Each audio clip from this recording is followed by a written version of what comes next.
Hey guys, what's up?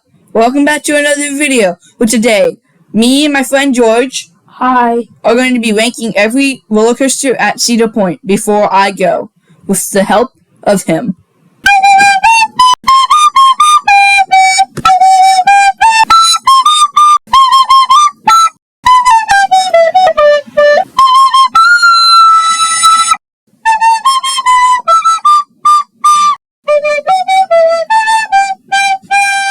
So this is how this will work.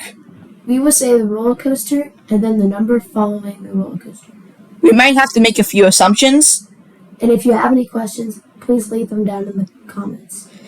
This is our personal ranking. It is okay to disagree. But you should respect our personal ranking. And at number 18, we have Wilderness Run. Somehow, they made an even slower Great Pumpkin Coaster. And at number 17, we have Woodstock Express. Unlike Woodstock Express at Kings Island, this Woodstock Express is made of steel. Ooh! I mean, it has a very basic track, so I guess it's alright. But a slightly better roller coaster is Cedar Creek Mine Ride at number 16. Cedar Creek Mine Ride is an adventure express that's more painful and less fun. It hurts. It rolls around the track in a horrible way. And there's no really iconic elements to it. So that's why we put it here. Nobody cares about the ugly pond. And at number 15, we have Blue Streak. If there were two adjectives to describe this ride, it would be old and Man, that's got me a crack in my back. But I will admit, it is doing well for its age. It is still getting many passengers to ride this ride. So, this is why it's at number 15. And half of them stay alive. Now, at number 14, we have Iron Dragon. Iron Dragon is one of the only 5 suspended coasters left in the world.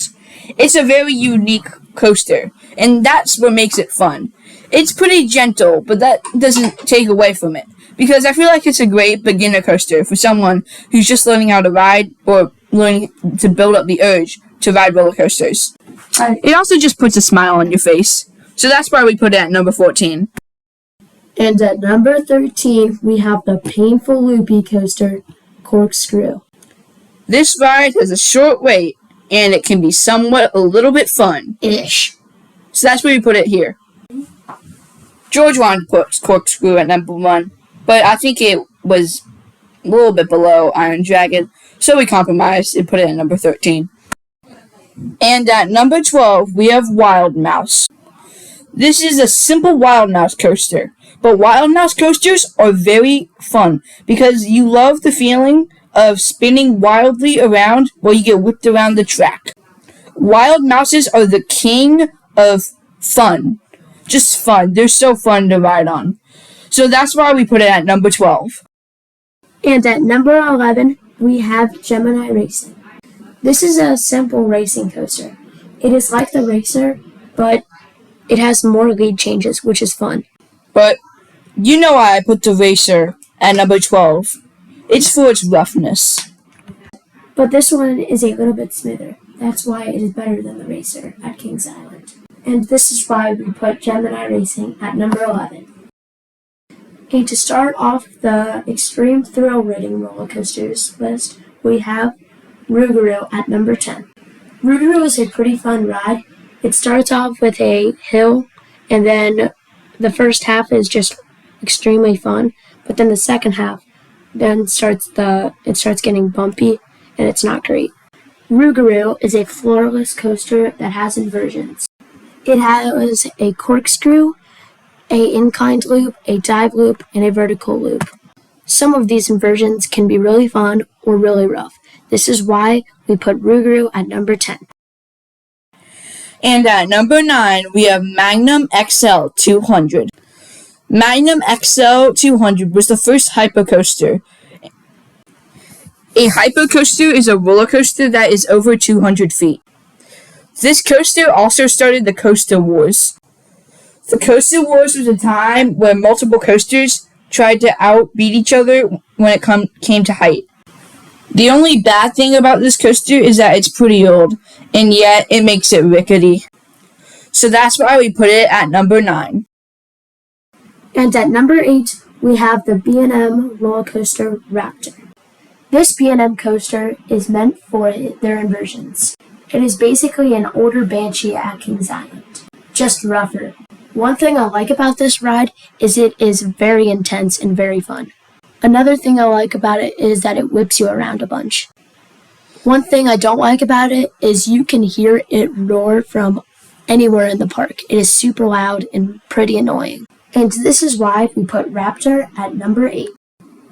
From one B&M to another, we have Valravn at number 7. One thing that is good about Valravn is that it's a dive coaster, and on that dive, you get some airtime moments. One thing that sets back Valravn from being a better roller coaster is that it has a long wait for a short ride. And you guys know I like long rides. Overall, this looping roller coaster looks pretty fun, so that's why we put it at number 7. And we can't forget about number 6. Cedar Point's newest roller coaster, Siren's Curse. And OMG, this ride is a airtime heaven. Well, at least that's what he says. When you are tilting, you come out of your seat and feel like you are flying on an airplane. And the rest of the ride is so enjoyable, you cannot leave without a smile on your face. And on this ride, there are 2 corkscrew moments. The only setback on this ride is that it is very short and tends to have a very long wait. And this is why we put Cedar Point's newest roller coaster, Siren's Curse, at number 6. And now at number 5, we have Millennium Force. At over 300 feet, this was the first ever Giga Coaster. You might be wondering, does this coaster have airtime? On the first stop it does. This long ride also has 2 amazing tunnels and some fun twists and turns. Overall, it's pretty fun and intense, so that's why we put it at number 5. And kicking off our top 4 roller coasters at Cedar Point, we have Top Thrill 2. Top Thrill 2 falls in the category of an exocoaster, which an exocoaster means it is 400 feet tall. Top Thrill 2 has some mind-blowing stats, like a 400-foot drop at a 90-degree angle, and you launch backwards 100 miles per hour. Zamperla, which usually makes kid coasters, made this coaster, and it's an absolute masterpiece. But there are still 3 better coasters than it at this park. So that's why we put it at number 4. Now that we have made it to the top 3, can you guess what our number 1 pick will be? Is it A, Maverick, B, Gatekeeper, or C, Steel Vengeance? Let me know down in the comments. But I'll tell you one thing, that it's not gonna be Gatekeeper, because that's number 3. This coaster is a winged B&M coaster. One thing that I really love about this ride is that it passes right by the main entrance to the park. This ride also has a few inversions, especially some that go through the pillars at the front. One minor complaint I have about this ride is that it is often closed. But still, it is a very joyful experience. Every single time. So that's why we put it at number 3. And sadly, Maverick will not reach number 1 because it is number 2. I love everything about this ride, from the moment it launches up the hill to the end, what is a brake run. My favorite part about this ride is the launch in the middle of the roller coaster.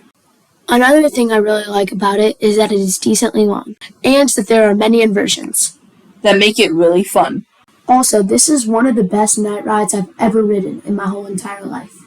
That's saying something because I have ridden a Beast Night ride before. I guess there is only one last thing to say about Maverick. Now, I know what all of you have been waiting for the final reveal, the number 1 spot. And that number 1 spot is Wilderness Run.